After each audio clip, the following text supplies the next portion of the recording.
Okay, so today I want to talk about mental health issues. Now, when you hear that term, you probably think of, someone who's sad all the time or they can't function normally. But actually, it's not just things like anxiety and depression. We're going to talk today about some examples of things that you might not think of as being mental health issues. Basically, I'm a people pleaser. I definitely want people to like me. When I was in primary school, I think just heading into high school, my dad lost his job.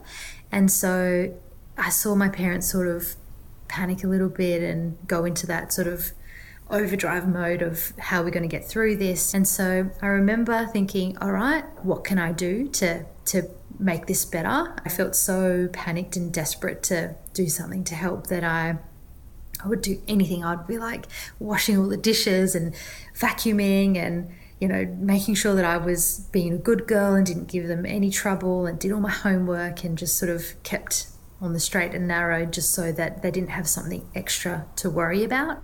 Okay, so Jules went through this trauma of her dad losing his job and her parents kind of freaking out. And so her mind panicked.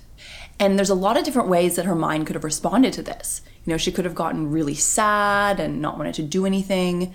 She could have started worrying about things that weren't real. And if she had one of those responses, we would have thought of her as having a mental health issue.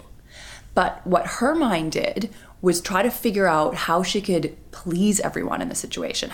I think when you are a helper and a people pleaser and a yes person, there is a high risk of you having a low self-esteem actually and wanting to have approval from everybody and therefore not having your own self-worth. You could be giving all day long and pleasing everybody else, that in the end, actually, you're really tired, you're really grumpy, and in fact, you're not doing anything for yourself.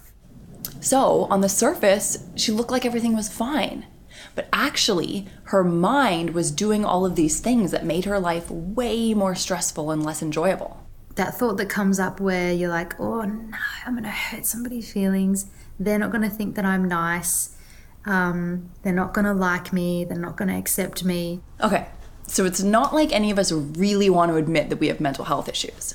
But that's just because we live in this weird culture that has this belief that only some people's minds give them mixed signals. But actually, this stuff is happening in all of our minds all the time.